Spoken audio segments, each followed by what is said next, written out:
एका बाईमुळे माणसाचं आयुष्य उद्ध्वस्त होतं असं आपण नेहमीच ऐकलं होतं, पण इथे घटना वेगळीच आहे. इथे एका भोंदू बाबाच्या आड लपलेल्या सत्यामुळे अनेक स्त्रियांचं आयुष्य आज उद्ध्वस्त होताना दिसत आहे. आणि या सगळ्या वादाच्या केंद्रस्थानी नाव येतंय आपल्या रुपाली चाकणकर यांचं. राजीनाम्यानंतरही पहिल्यांदाच माध्यमांसमोर येत रुपाली चाकणकर यांनी मोठा खुलासा केला आणि त्यांनी सुरुवातीलाच सांगितलं, माझी भूमिका स्पष्ट करणं मला अत्यंत गरजेचं वाटतंय. महादेवाच्या मंदिराशी संबंधित शिवनिका संस्थान या ट्रस्टमध्ये मी प्रदेशाध्यक्ष असताना सदस्य म्हणून काम केलं आहे. त्या काळात माझ्यासोबत अनेक प्रतिष्ठित नागरिक आणि विविध क्षेत्रातील मान्यवरही या ट्रस्टवर कार्यरत होते आणि या ट्रस्टचा कार्यकाळ 8 ऑगस्ट 2025 रोजीच संपलेला आहे. समाजात आपण आयुष्य जगताना कोणाला तरी गुरु मानत असतो. त्याचप्रमाणे खरात पती पत्नीला माझ्या कुटुंबानेही गुरु मानलं होतं. महाशिवरात्री, गुरुपौर्णिमा आणि विद्यार्थ्यांना शैक्षणिक साहित्य वाटप अशा अनेक कार्यक्रमांच्या निमित्ताने आम्ही तिथे उपस्थित राहत होतो आणि गुरु मानल्यामुळे संपूर्ण कुटुंब या कार्यक्रमांना सहभागी होत होतं. गुरुपौर्णिमेच्या निमित्तानं मी आणि माझ्या पतीनंही इतरांप्रमाणेच पाद्यपूजा केली होती. मात्र सध्या दाखवले जाणारे हे सर्व व्हिडिओ काही वर्षांपूर्वीचे आहेत.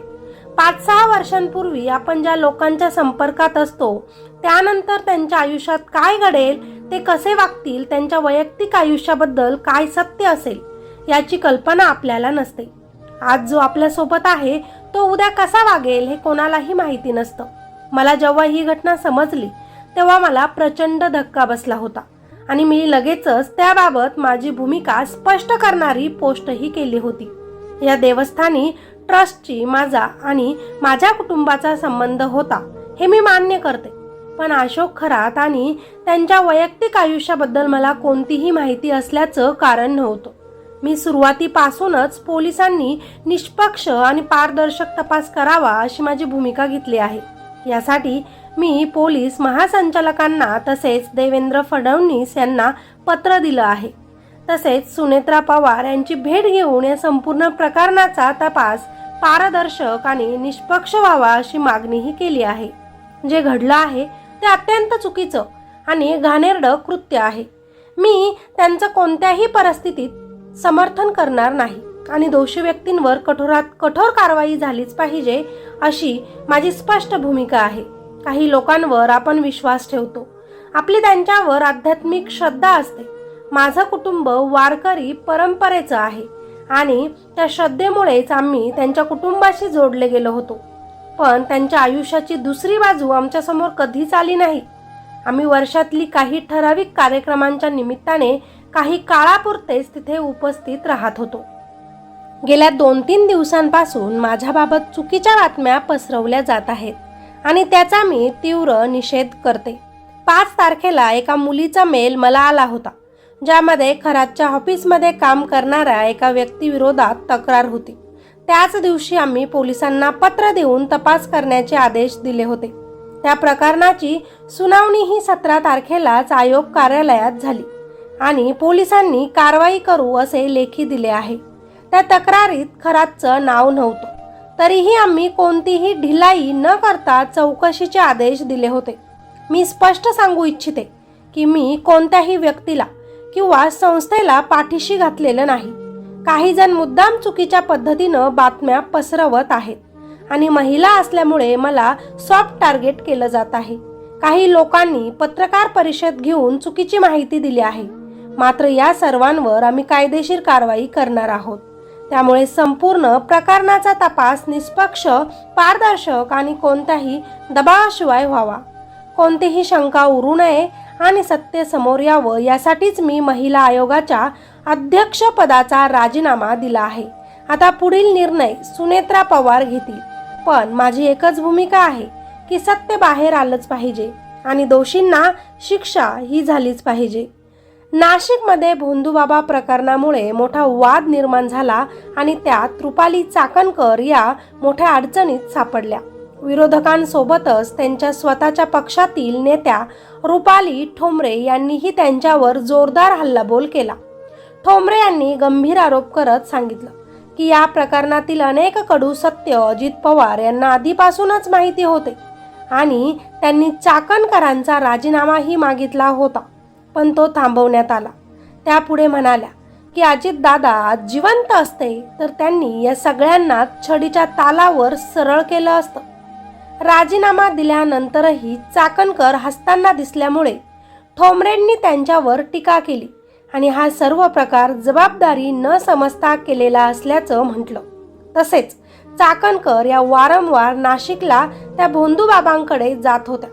त्याला पप्पा किंवा त्याला डॅडी म्हणत होत्या आणि इतर नेत्यांनाही त्यांच्याकडे नेत होत्या, असंही आरोप त्यांनी केले.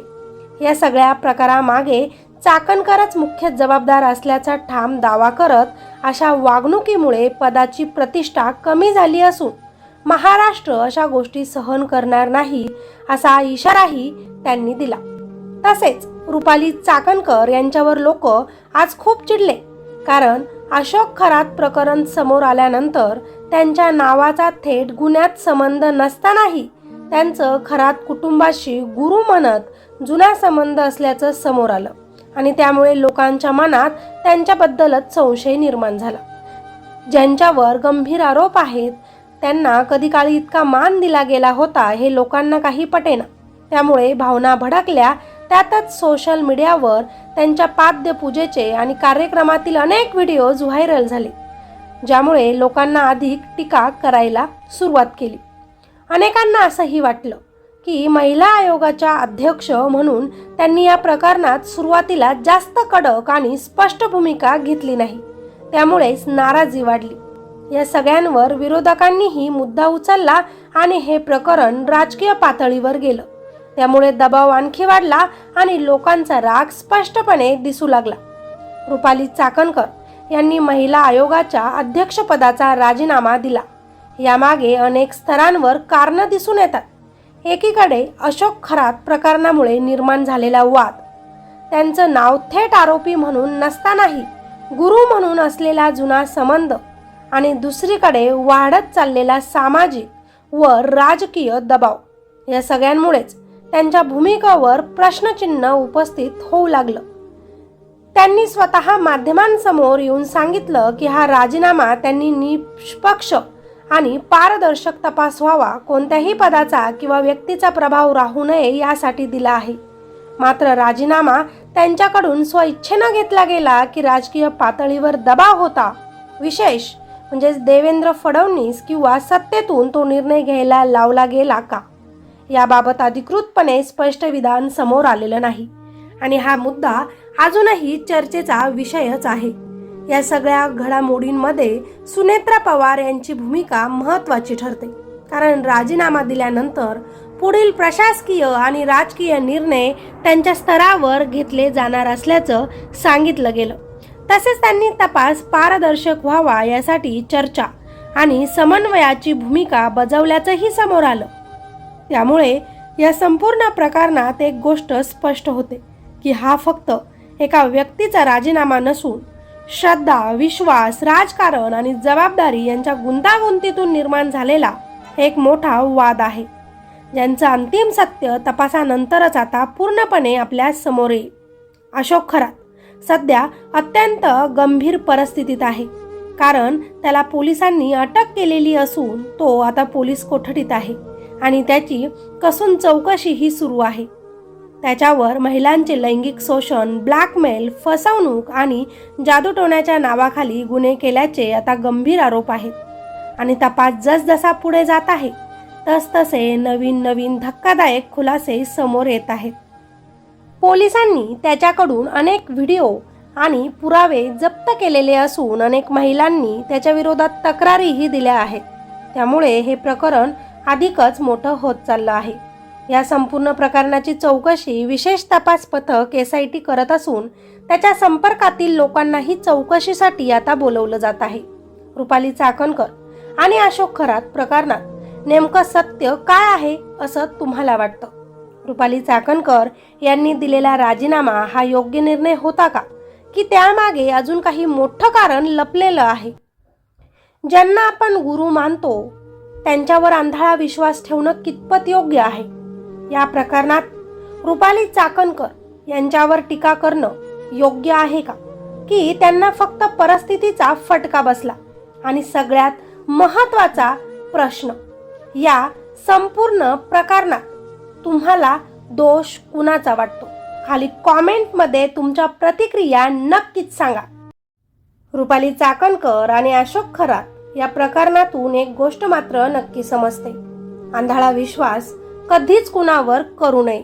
आपण ज्यांना आपलं गुरु मानतो, ज्यांच्यावर आपण इतकी श्रद्धा ठेवतो, त्यांच्या प्रत्येक गोष्टीवर विचार न करता विश्वास ठेवणं आपल्यासाठीच धोकादायक ठरू शकतं. कोणतीही व्यक्ती काय आहे हे तिच्या बोलण्यावर नाही तर तिच्या कृतीवरूनच ओळखायला शिका. आणि सर्वात महत्त्वाचं म्हणजे सत्य कितीही उशिरा समोर आलं तरीही ते बाहेर येतच. आणि चुकी करणाऱ्याला शिक्षाही मिळालीच पाहिजे. मग चुकी करणारं कोणीही असो, लपण्याचा प्रयत्न कोणीही करो, पण खरा गुन्हेगार हा पकडलाच गेला पाहिजे. तुम्हाला काय वाटतं? खाली कॉमेंटमध्ये नक्की